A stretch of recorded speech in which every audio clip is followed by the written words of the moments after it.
Ok. Ok? Muito bem. Vamos lá.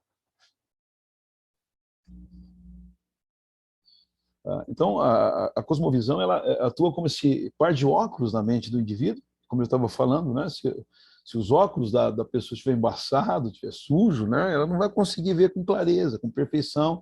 Ela pode desenvolver ideias erradas a respeito de um objeto que em si ele não muda, né? Mas a visão que nós temos dele, ela pode mudar, tá? Ok, vamos lá. Muito bem, voltando aqui um pouquinho. Por exemplo, se uma pessoa ela se vê como sem valor, um pouco amada, provavelmente ela carregará sentimentos de depressão, angústia e procurará viver isolada. E quem trabalha muito esse conceito já é o Adler, né? E uma coisa que você vai perceber no campo da logoterapia é que ela não vai desprezar os outros ramos do saber, né? Pelo contrário, é uma visão ampla de mundo, é uma visão aberta de mundo. Por um outro lado, quando alguém se vê como uma pessoa cheia de potencial, amada e de muito valor, ela terá de si mesma um sentimento de alegria, de entusiasmo e de autorrealização que vão influenciar decisivamente no seu comportamento. Está aberto o caminho para a autorrealização. Assim, a maneira de alcançarmos vidas mais plenas, de acordo com esse exemplo, é corrigindo as distorções das visões que temos a respeito de nós mesmos, das outras pessoas, do mundo e da vida de Deus. Deixa eu só dar um pouquinho aqui. Ok, muito bem. Da mesma forma, falando coletivamente, o conjunto de valores e crenças de um grupo de pessoas afetará enormemente a realidade do grupo, né? Veja como é importante essa questão da cosmovisão. A cosmovisão que provê as respostas para as questões básicas do ser humano em relação à realidade percebida da vida. Por exemplo, a área da metafísica, né? O Frankl vai traduzir isso no espiritual. Questões relacionadas com o ser, que é a realidade. Há um Deus? O que é o homem? A história caminha para algum lugar? Como é que eu concebo essa natureza? Como é que eu penso sobre o tempo? Outra questão que tem a ver com a cosmovisão são as questões morais. Há certo ou errado? O que é errado? O que é certo? De onde vem o mal? Temos também as questões epistemológicas, né? As questões relacionadas ao conhecimento. O que eu posso saber e conhecer? Como é que eu posso conhecer? Então, diante disso, pessoal, eu queria que nós pensássemos um pouquinho nisso aqui, né? Se eu perguntar para vocês, queria que vocês olhassem com atenção, o que você está vendo aí, né? Como é que você pode definir isso? É interessante isso aqui, né? Alguns vão dizer aí, ó, isso aí é uma flor, uma planta, uma coroa coroa do rei, enfim, né? Muita gente pode dar inúmeras definições quando você olha essa figura em si, né? Mas aí a gente vai evoluindo um pouquinho. Quando eu olho aqui, eu já estou vendo que, na verdade, aquilo ali é a crista do galo, né? Eu estou tendo uma visão um pouquinho mais ampla do assunto agora. Estou vendo um pouco mais, né? Depois nós, olhando um pouquinho mais, você vai ver dois menininhos olhando por uma janela e vendo o galo em cima de uma cerca, né? Quando a gente olha um pouquinho mais, nós vamos ver que eles estão dentro de uma sala, sobre um banquinho, olhando pela janela e vendo o galo. Estão comigo aí, estão percebendo? No comecinho ele estava vendo só a crista do galo, mas agora, né, a visão ampliou um pouquinho mais. Daqui a pouco ele vai perceber que quando você está olhando de longe, é como se você colocasse o zoom ali, você percebe que eles estão dentro da sala, em cima do banquinho, olhando pela janela, o galo está lá atrás, mas agora você está percebendo que tem ali alguns animaizinhos, tem uma casa, né? E ampliando um pouquinho mais, você vai ver que é um conjunto de casas, e essa aí é aquela que está com a porta aberta, onde se projetou o zoom, e que o galo está lá atrás da casa, né? E assim vai crescendo, né? Você vai percebendo que, né, está sobre uma mesa e tal, e tem gente observando, olhando, né? Temos ali uma menina que está todas essas casinhas sobre a mesa, o galinho está lá atrás da casa e vai se ampliando. Agora você vê que tem um menino que está com uma revista na mão, né? E amplia-se um pouquinho mais, né? Ele agora está ali sentado numa cadeira de praia, com a revista na mão, né? E vamos crescendo um pouquinho mais o nosso zoom. Você vê que, na verdade, ele está num barco, né? Sentado na cadeira, com a revista na mão, e as casinhas estão lá, e os menininhos na sala, e o galo lá atrás, e por aí vai. Vai crescendo e vai evoluindo, né? Você vai perceber que é um barco que está desenhado no ônibus, né? Gente, isso aqui é interessante. Quando você começa a perceber isso aqui à luz da cosmovisão, da logoterapia, né? É muito interessante isso aqui. Ó. O ônibus está lá no meio de uma avenida e tal, o barco está desenhado no ônibus, né? Aí você percebe que o cara está assistindo pela televisão aqui e vai se ampliando um pouquinho mais o leque, né? Ele está lá no meio do deserto assistindo pela televisão tudo isso, né? E aí você percebe que na verdade aquilo ali é um selo que está numa carta, né? Que o carteiro entregou a carta ali para o camarada, né? E quem está vendo isso está vendo em cima de um avião. De um avião, colocou o zoom, né? Olha só. Então, é a visão de mundo. Isso aqui é interessante, gente. Isso aqui chama a atenção. Né? Há um judeu, né, chamado Edgar Morin. Edgar Morin, ele trabalha muito a questão do pensamento complexo. Ele criou a teoria da complexidade. Eu gosto muito desse autor. Ele escreveu inúmeros livros, né?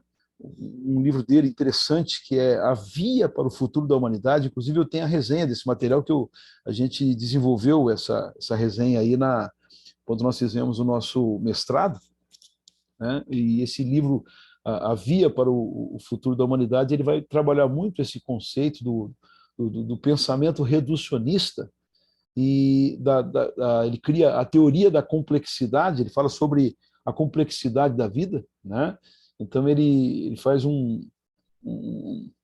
paralelo do pensamento sistêmico com o pensamento reducionista, e nós vamos descobrir como que nós somos na nossa vida reducionistas, como que nós temos essa tendência, muitas vezes, de ver só a crista do galo. Essa é um problema na nossa visão de mundo, né? Estamos aqui, o que importa só importa eu, né?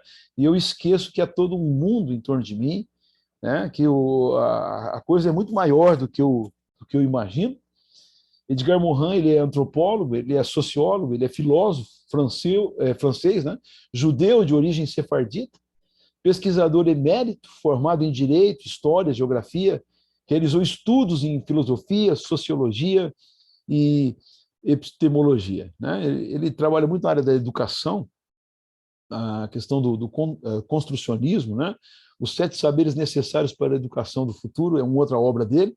A complexidade do eu também é um material rico, gente, muito rico, que eu sugiro que, quando puderem, vocês leiam esse material, porque tudo isso vai ampliando a nossa cosmovisão. Isso tudo, professor Samuel, vai nos fazendo ter uma nova ideia da vida, e a gente, na medida que você vai se abrindo para o mundo, você vai descobrindo como que a gente é pequeno, como que a nossa mentalidade é pequena, e como que eu preciso ter uma visão diferente da vida, né? Porque a gente começa a achar que a gente é o senhor da verdade, é o dono da verdade, o dono de tudo, né? Nós sabemos que, quando trabalhamos isso no conceito da teologia, da cristologia, da religião, nós sabemos que a verdade é Cristo, né? Mas quando nós pensamos isso no sentido de que nós detemos o conhecimento, e infelizmente nós estamos como aquelas pessoas que estavam vendo só a crista do galo, e a gente vai descobrir com a nossa vida que a coisa é bem maior do que nós imaginamos. Algumas ideias de Edgar Morin: somos reducionistas na forma de ver o mundo, na nossa cosmovisão de mundo. O ato ético é um ato de religação com o outro, com os seus, com a comunidade, e uma inserção na religação cósmica. Ou seja, ele quer que o ser humano vá se descobrindo que você faz parte de um sistema, que você é muito mais, muito maior, né? Outra coisa, compreender não só aos outros como a si mesmo. a necessidade de se autoexaminar, de analisar a autojustificação, pois o mundo está cada vez mais devastado pela incompreensão, que é o câncer do relacionamento entre os seres humanos. A gente está vivendo isso hoje na realidade brasileira, né? Nesse mundinho pequeno, onde muitas pessoas têm perdido o sentido da vida quando começa a brigar pela crista do galo. Não, a questão é a crista do galo. E a gente esquece que nós fazemos parte de algo bem maior e precisamos ter uma visão de mundo bem diferente. Né? Então, eu sugiro aí, né, pessoal, esse livro, A Via para o Futuro da Humanidade, do Edgar Morin, tem em PDF, se alguém depois quiser que eu passo para vocês, eu posso passar para o professor Samuel, ele vai estar encaminhando para vocês até a resenha desse material. Né? Eu tenho muitos outros livros do Edgar Morin que estão todos em PDF e que eu posso estar depois assim encaminhando para vocês. Tá? Veja só, a logoterapia e a visão multifocal, ou seja, há várias formas de se ver um mesmo objeto. Né? Por exemplo, para que você entenda isso, né? Eu estou com um livro aqui na mão, e eu gosto de pensar isso aqui, né? Você que está participando com a gente, se eu perguntar para você o que você está vendo, o que está na minha mão, alguém vai dizer assim, é um livro. Aí eu pergunto, o que você está vendo do livro? Você que está olhando para mim aí do vídeo, você vai dizer, eu estou vendo aqui essa parte do livro, e consigo ver um pouquinho o que está em cima do livro. Mas se eu perguntar para você, o que tem aqui desse lado? Você não é capaz de me descrever. O que está escrito aqui nessa lateral? Você não é capaz de me descrever. O que tem aqui atrás? Você não tem como descrever isso para mim, e nem o que está embaixo. Né? Eu chamo isso de visão multifocal. Juntos, nós conseguimos, quando a gente tem uma visão mais ampla, né? Quando eu pego, por exemplo, o professor Samuel, que está aqui do meu lado, eu que estou aqui atrás, você que está aí na minha frente, né? A gente consegue ter uma visão maior, né? Uma visão mais perfeita desse objeto. Veja dentro da logoterapia, como que é importante a participação de outros, ou do outro, a valorização do outro, a valorização do contexto no qual eu estou inserido. Tudo isso vai me fazer ter uma visão de mundo maior, que vai me fazer com que eu me localize e que me ajude a descobrir a minha razão de ser. Né? Eu gosto de pensar sobre isso aqui, até tem algumas figuras que parece que é uma brincadeirinha, mas que eu acho interessante. Né? Por exemplo, se eu perguntar para você, o que você está vendo aí? Né? Ou se eu perguntar para você, né, quantas pessoas você consegue ver nessa imagem? Alguns vão olhar para essa imagem e vão dizer assim, eu consigo ver um senhor e uma senhora. Outros vão dizer, não, eu estou vendo um senhor, uma senhora, mas eu estou vendo ali, né, tem um camarada tocando o violão e, né, uma senhora que está do lado ali, eu consigo ver 4 pessoas. Outros vão dizer assim, não estou vendo 4, eu estou vendo 5. E aí você vai vendo a capacidade de percepção das pessoas em relação ao mundo, em relação à vida. Né? A vida nos convida, né, a ampliar os nossos horizontes, a visão que nós temos. Né? Uma outra questão aqui, que é essa figura conhecida aí, né, da árvore. Quantas pessoas você consegue ver nessa árvore? Né? Tem gente que olha e fala, não estou vendo ninguém. Outros, eu estou vendo 12 ou 13 pessoas, estou vendo um aqui, outro lá, outro... E aí você vai contando quantas pessoas você consegue ver aí nessa árvore. Né? Eu acho muito interessante isso, que nos faz ampliar a nossa visão de mundo, a nossa cosmovisão. Né? E isso nos ajuda a nos perceber no universo, a nos identificar no universo, ou, quem sabe, a ser um pouquinho mais atenciosos. Né? Não sei se você já teve essa oportunidade de andar por uma determinada avenida, um determinado local, e ficar simplesmente observando as árvores, observando os pássaros. Nós temos dificuldade de fazer isso, de nos perceber e de nos localizar no mundo. Né? Mas faz muito bem para a gente esse tempo de meditação, quando você entra no campo, né? E você começa a perceber, algumas coisas no campo. Eu lembro de uma certa ocasião que nós estávamos numa aula e nós fizemos um momento experimental quando nós fomos para um campo aberto. E ali naquele campo aberto, cada um tinha que fazer as suas observações. Eu parei no gramado assim, falei assim, gente, o que eu vou observar aqui? De repente eu fiquei quietinho ali, olhei para o chão e percebi que tinha algumas formiguinhas no chão. E eu fiquei observando aquelas formiguinhas, né? E eu via que uma delas estava levando alguma coisa. E então isso nos ajuda a entender que o mundo é muito mais do que aquilo que a gente imagina, né? Como o Criador, ele proveu e provê para toda a criação. É algo fantástico, né? Porque vai se ampliando o seu horizonte, a sua cosmovisão, a sua percepção de mundo e de vida, né? É a mesma coisa aí, se eu perguntar para você, você consegue ver o casal nesta figura? Tem gente que vai olhar e falar assim, não estou vendo nada. Né? Nem todos vão conseguir ter essa percepção. Tá?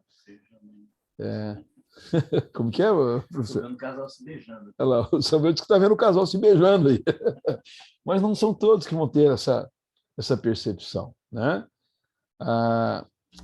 Aí uma outra pergunta, uma outra figura. O que você está vendo aí? Tem gente que fala assim, estou vendo um sapo.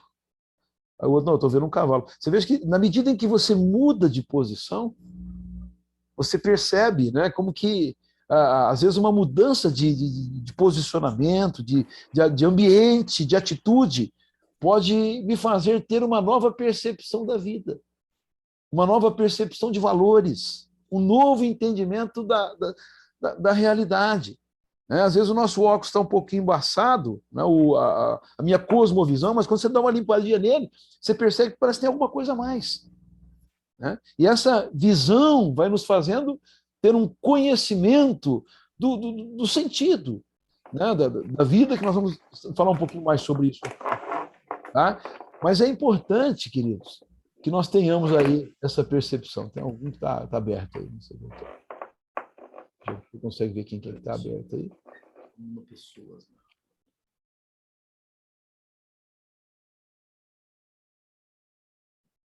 Ok. Ok. Estão comigo aí, né, gente? Tá? Então, às vezes, uma mudança de posição. Se você pensar isso aqui, por exemplo, à luz da teologia, você pega, por exemplo, os 4 evangelhos. Nós temos ali Mateus, Marcos, Lucas, João. Né? Veja só, os 4 estão descrevendo uma mesma coisa. Mas são 4 percepções e 4 objetivos. Por exemplo, o Evangelho de Mateus, ele apresenta Jesus como o rei dos judeus. E é interessante, né, que ele vai usar muito aquela expressão, para que se cumprisse o que disse o profeta tal. Quando ele está descrevendo a vida de Jesus, Mateus, ele tem uma percepção, ele tem uma visão, ele tem um objetivo. Né? E o objetivo de Mateus é apresentar Jesus para os judeus como o rei dos judeus. Marcos, ele olha o mesmo fato, mas ele vê uma outra coisa. Marcos vê Jesus como o servo. Né? Marcos, o termo que descreve o Evangelho de Marcos, a palavra é o imediatismo. E você vê muitas vezes a palavra no Evangelho de Marcos imediatamente. Por quê? Porque Marcos ele tem um objetivo diferente de Mateus. O Marcos não está preocupado com os judeus. O Marcos está preocupado com os romanos, que eram imediatistas. Aí você pega, por exemplo, o Evangelho de Lucas. Lucas, ele já tem uma visão mais acadêmica. Ele já tem uma visão, ele faz uma pesquisa, ele vai desenvolver uma tese, né? Se você pegar lá o capítulo 1 de Lucas, versos de número 1 a 4, ele vai falar que ele faz uma investigação acurada de fatos. Ele levanta todos os fatos porque ele vai descrever de forma científica o que ele percebeu, a percepção, a visão de mundo de Lucas. E o alvo dele é apresentar Jesus para os gregos. Né? Os gregos eram os pensadores, os gregos eram os preocupados com detalhezinhos que Lucas vai descrever no evangelho dele. Agora, João já tem uma visão diferente. Eles estão descrevendo um mesmo quadro, uma mesma coisa, mas o propósito de João é a igreja. João, ele escreve o evangelho dele por volta do ano 86, né? Ele foi o último dos evangelhos escritos, e a preocupação com João eram as muitas heresias que estavam acontecendo naqueles dias, e principalmente o gnosticismo.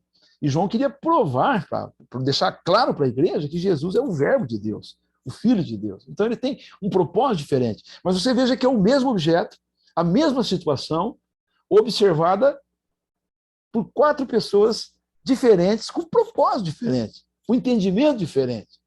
Né? E a logoterapia, ela tem esse propósito de ampliar o nosso mundo, de nos tirar do reducionismo, de tirar a nossa mentalidade da crista do galo, de olhar para a crista do galo e achar que a vida é só aquilo.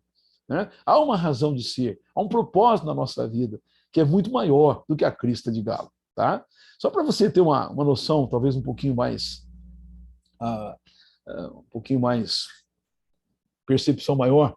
Veja só isso aqui, gente. Para mim, isso aqui eu acho fantástico. Né? As 10 frases mais sem sentido nos nossos dias, pastor Samuel. Por exemplo, a 10ª. Em 1977, olha só, gente, fica comigo aí, porque isso aqui é interessante. Em 1977, foi dito assim, né, pelo Kenneth Olsen, presidente fundador da Digital Corporation. Veja só, não há motivo para nenhum indivíduo ter um computador em casa. Isso foi dito em 1977. Mas era aí que vem a questão da cosmovisão, do reducionismo, das muitas formas de nós olharmos a vida. Né? Veja só, isso foi dito naquele momento, com a percepção de mundo que eles tinham e daquilo que estava diante deles naquela hora. Era a visão de mundo deles naquele momento. Então, em 1977, ele disse: não há motivo nenhum para o indivíduo ter um computador em casa. Hoje, você tem computador no banheiro, na casa, no carro, na rua, no bolso, né? O seu smartphone, o seu telefone. Você tem computador em tudo. Né? Em todos os lugares. Tem gente que já tem um computador no relógio. Tá? Mas em 1977, era aquela visão de mundo que eles tinham. Era aquela percepção, professor, né? Que eles tinham naquele momento, naquela hora. Tá? Outra frase, né, para os nossos dias, sem sentido, mas que quando fora dita, havia sentido naquilo que disseram. Por exemplo, em 1911, né, o Marechal Ferdinand Foch, estrategista militar francês, comandante na Primeira Guerra Mundial, ele disse que aviões são brinquedos interessantes, mas não têm valor militar nenhum.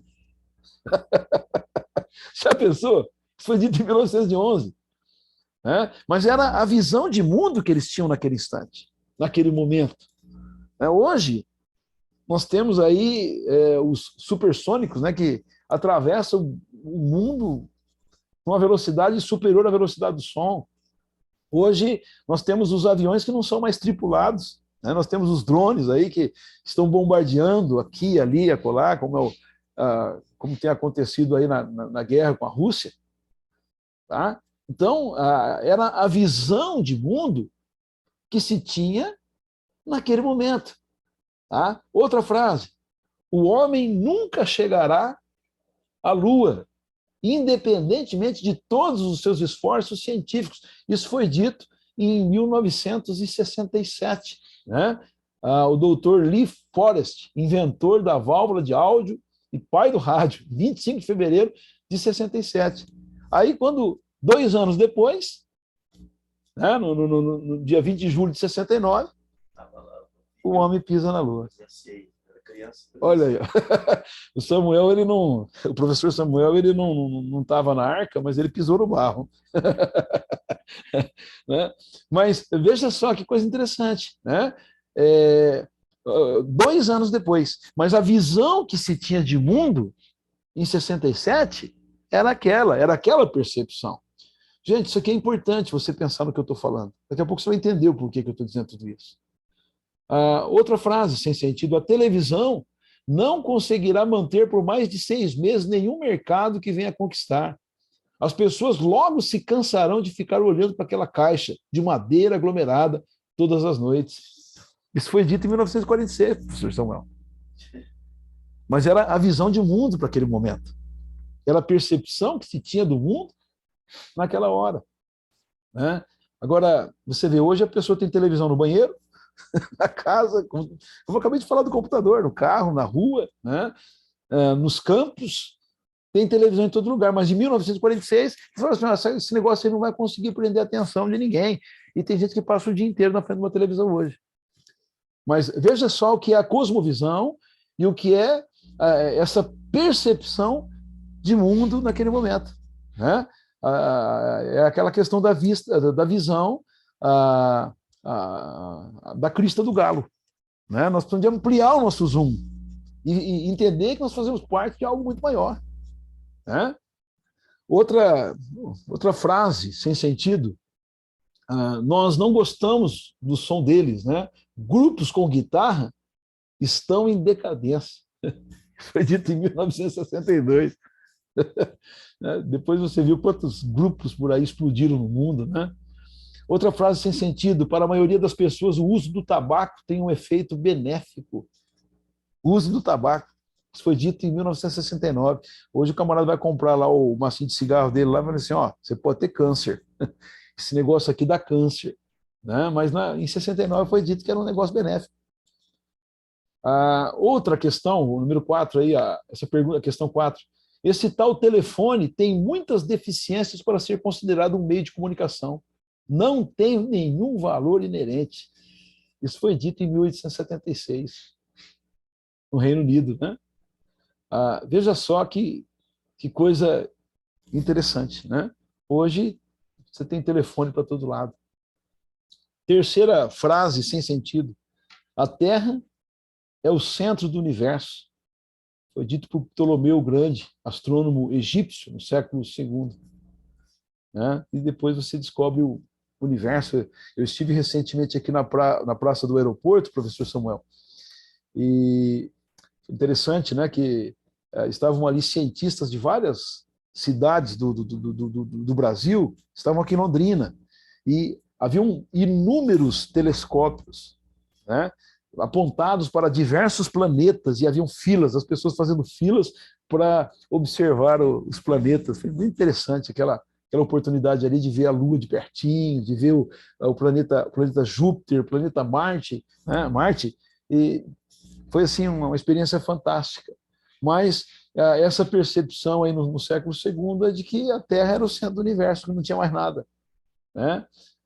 Outra coisa interessante, nada importante aconteceu hoje. Isso foi dito pelo rei Jorge, da Inglaterra, rei Jorge III, no dia 4 de julho de 1776. Enquanto ele dizia isso, estava acontecendo a independência dos Estados Unidos.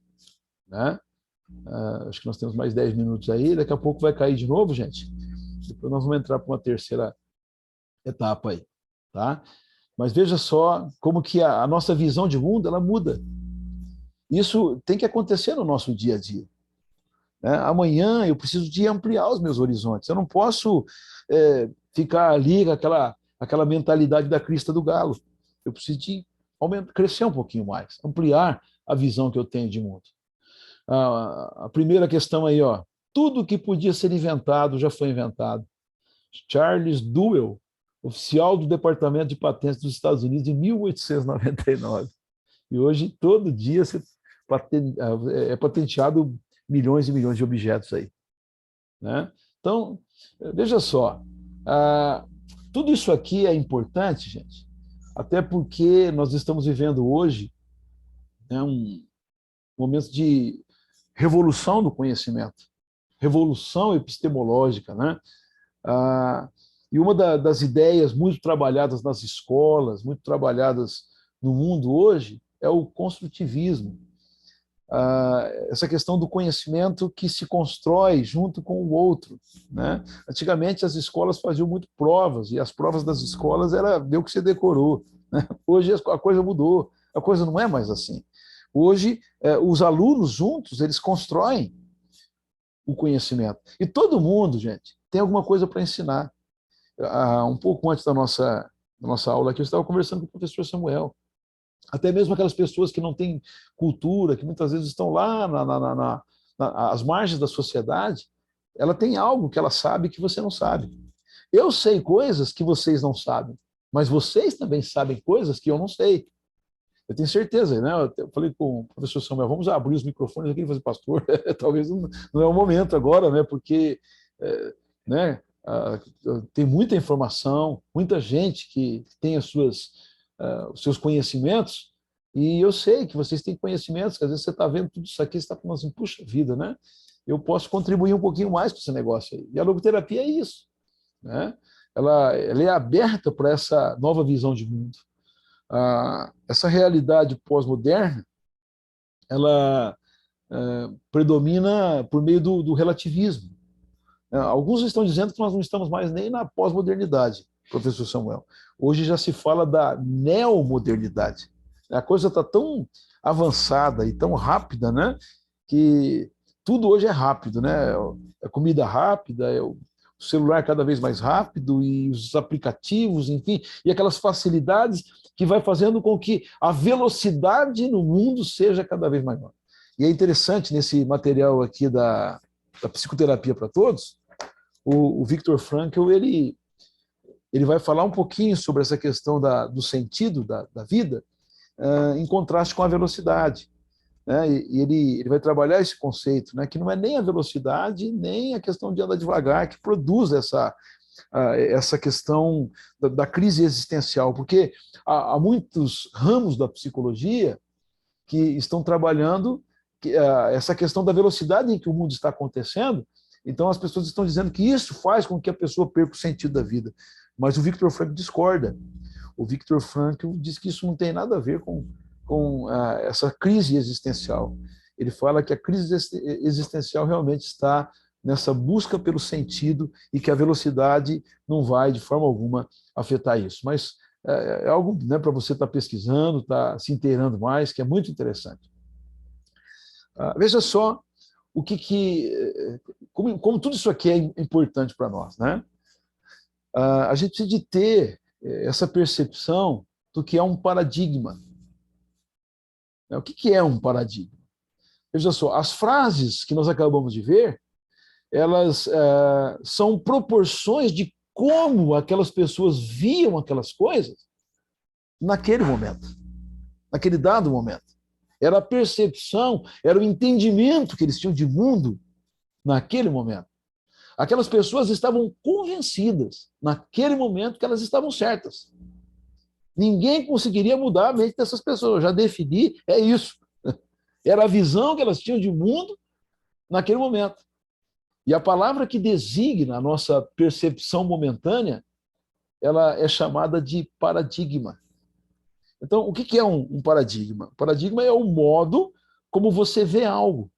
É o seu ponto de vista, é a sua estrutura de referência ou crença. Muitas vezes os nossos paradigmas estão bem longe da verdade e, como resultado, eles nos criam limitações. Se perguntava, que nem aquela história, o camarada está levantando ali um muro, né? Alguém vai passar, o que você está fazendo aí? Não, eu estou levantando um muro. Mas daqui a pouco chega ali o mestre de obras, né? O que está sendo levantado? Não, aqui nós estamos levantando uma casa. Daqui a pouco chega o arquiteto, ele tem uma visão diferente de mundo. Nós estamos levantando aqui um condomínio. Então, na medida em que nós vamos nos abrindo para o conhecimento, nós vamos tendo uma nova visão de mundo, vai crescendo a visão que nós temos de mundo, né? Então, os nossos paradigmas, muitas vezes, eles estão bem longe da verdade. E, como resultado, ele vai criando para nós limitações. E o Viktor Frankl trabalha muito isso, viu, professor Samuel? Essa questão do nosso pensamento reducionista, e o Edgar Morin também trabalha isso, né? Tem uma ilustração em que aquela historinha da mulher que está no aeroporto, ela está ali na lanchonete, ela compra um pacote de biscoito, e tem um cara perto dela que compra um pacote de biscoito também. E ela está bem distraída e tal, ela senta num determinado local e o camarada senta perto. E, de repente, né, ela está comendo biscoito e ele também vai comendo biscoito. E ela fica meio incomodada com o camarada, né? Ele estava comendo biscoito, ela comendo biscoito. e, de repente, só sobra um biscoito no pacote ali, o camarada vai lá, quebra o biscoito no meio, deixa a metade, pega a outra metade e sai. E ela, então, fica revoltada, ela se levanta, fica brava, fala assim, puxa vida, olha só, o cara, né, comeu todo o meu biscoito e, por fim, ainda tem a coragem de pegar o último biscoito, quebrar no meio e deixar metade e ir embora. Que camarada terrível, né? Cara sem educação. Aí ela se levanta e tal, e vai indo, né, em direção ao seu embarque, e quando ela vai abrir a bolsa para pegar a passagem, professor Samuel, ela descobre que o pacote de biscoito dela estava dentro da bolsa dela. Na verdade, ela estava comendo o biscoito do outro. Mas agora, com essa nova visão, com essa nova percepção, ela descobre que a questão era ela. Então, essa questão de mudança de paradigma, ela nos ajuda muitas vezes a termos uma nova visão da gente, do outro, né? Daquela pessoa que está próxima de nós. Tem uma ilustração interessante aí, eu não sei se já está para interromper ou não. Ah, falta 2 minutos. 2 minutos, né? Então, acho que fazer aqui uma pausinha de alguns minutinhos aí, né, professor Samuel? Então, podemos fazer assim, pessoal. Vamos retornar às 10 horas. Pode ser? Ok, 10 minutinhos aí para você tomar uma água, tomar um cafezinho. Aí às 10 nós fazemos já nosso último momento com vocês nessa manhã.